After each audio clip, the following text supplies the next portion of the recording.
The question I get asked more than any other question in my day-to-day life is, how do you have so much energy? So I was originally going to call this video 5 tips for greater energy. But the fact is that for me personally, these are 5 rules for greater energy. These are 5 things that I believe that if you do them and you do them consistently, they just make all the difference to your ability to perform consistently in the long run. So let's not mess around. Let's get straight into it. These are my 5 rules for greater energy.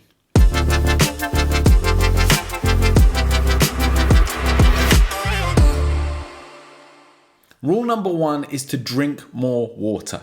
I think I might mention this in every other video, and regardless of the topic or subject, I somehow managed to squeeze it in. You hear it all the time that people tell you how much of our body is made of water. And for me, the number just seems to always change every time I check. 70%, 80%.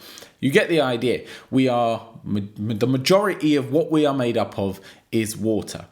So it goes without saying that replenishing that and keeping that topped up is going to mean that you perform better. And we could go into all the science of the impact it has, but I think it's just something that should just be known overall as a fact. And you don't really need to understand the mechanics of it. Just make sure that you are drinking plenty of water. Me personally, I aim for 2 liters of water per day.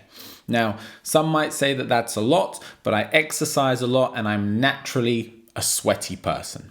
I'll just be honest with it. I sweat a lot and I exercise a lot, so I try to drink a little bit more. If you're not like that, if you're not that way inclined, then cut it down to 1.5 liters. Realistically, the one thing I hate is when people tell you drink a certain amount of glasses. Because what? Small glass? Big glass? How big's the glass? How much are you filling it up? And also, I don't know about you guys, but I'm not at home all the time. So I don't have access to this glass all the time. And when I'm at home, I don't like drinking out of a water bottle. Instead of trying to figure out this vessel that you're going to drink, just set yourself an amount and figure out whatever the vessel that you're pouring it into, what is the volume of that and how many of those would you need to drink. Personalize it to yourself. Don't get into this whole thing of I'm going to drink X amount of bottles or this. Just set yourself an amount and reach it. And as I always say to you, there's no hard and fast rule. If you drink 1 liter of water a day and you feel great, leave it there. But if you drink a bit more and you feel even better, great. If you get to the point where you're actually starting to feel a bit bloated and heavy from it and you're running to the toilet every 5 minutes, then cut it back. Yeah, it's not too complicated, but drink more water, you will have more energy. Get more sleep. Get more sleep. Again, it's obvious. It's not complicated. It's not difficult, but you know what you need to put into place in order to get more sleep. And I've done a video on this previously, so go hunt for it. I think it's entitled Fix Your Evening Routine.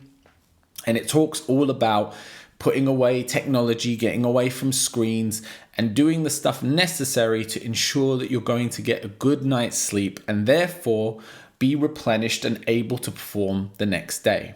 The biggest part of that is actually to do with your brain. So when you sleep, your brain goes through an awful lot of cleaning processes. And you'll know the impact of this when you struggle with sleep and when you don't have a good sleep.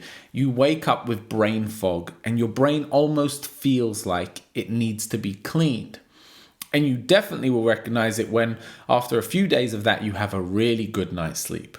And you wake up and your brain feels fully refreshed and very switched on and very able to respond. So that's what we want to aim for. So really find a way. And again, it's not about get 8 hours. It's about get enough sleep that you wake up not feeling tired and lethargic. And how you go about doing that, well, that's completely up to you. Maybe it means you climb into bed earlier. Maybe it means you adjust work so that you can start later. If that's not an option, then you're going to have to go to bed earlier. There's no way around it. But find a way to get yourself more sleep. The third one is eat energy foods. Now, again, you know my feelings if you watched this channel before on nutritional advice. I don't like to get too specific. I'm not going to sit here and tell you you must become a vegan or you must eat the carnivore diet in order to live a healthy lifestyle. I believe it's a very personal thing. But the science tells us that there are 2 of the 3 macronutrients that we can use for energy. So we can either use carbohydrates as an energy source. That's what our brain and our body can utilize to produce energy and let us perform. Or we can get into a state of ketosis, which means that we would be burning fat for energy. Now, this is not about losing weight, gaining weight, losing muscle, gaining muscle, whatever. I'm talking purely from the point of view of your energy levels. I have it all the time with people where they tell me that they feel lethargic and tired, and I ask them what they eat in a given day or week, and I can clearly see the reasons why they are not feeling energetic come lunchtime. Because they didn't eat in a way that was going to provide them with the right kind of energy. Now, again, I'm not going to tell you to specifically eat this or specifically eat that, but I'm going to tell you that if your busiest part of your day is going to be your early afternoon or the first half of your day, then you need to start your day with putting the right kind of fuel in your body. So whether that's a bowl of oats for some complex carbs, or you're on a keto diet, so you're going to make some eggs and eat the yolks as well, I suggest you go do your research, figure out what works for you. There's a lot of studies on things like intermittent fasting and then eating later in the day. So if your mornings are relatively relaxed, maybe you could look into something like that.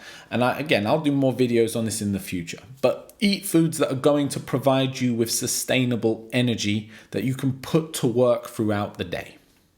Number 4 is take regular small breaks. Films like Limitless and a lot of these things that we see, they implant it in our brains that we should be able to sit down at a desk for 4 hours straight and work. And also, it's just the way the world is set up, isn't it? You go to work at 9, you work round till 1, you have your lunch break, and then you work again round till 5, and you get to go home. But the reality of it is, it's just not the way we're built to function. To have a 4-hour attention span on something is quite unrealistic for a start. And just to be basically running on full revs. Imagine a car and you've just got your foot down the entire time and the revs are all the way up. You're going to damage that engine. You're going to run it down. And the same thing goes for you. So you've heard of things like the Pomodoro method. And if you haven't, that's where you work for 25 minutes and then you take a 5-minute break. Or you could adjust that. If you're, slightly more able to work, then do a 55-minute work slot, 5-10-minute break. And that break, it doesn't mean that you then, go sit on the sofa and put your hands behind your head and fall asleep. Obviously not. It's 5 minutes. It means you get away from your desk. It means you walk around. It means you go get a glass of water.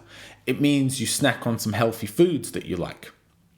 It's just about breaking the day up so that you can then drop back into a high level of focus. Because if you're just sitting at your desk for 4 hours, the likelihood is that's not 4 hours of consistent, steady, solid work.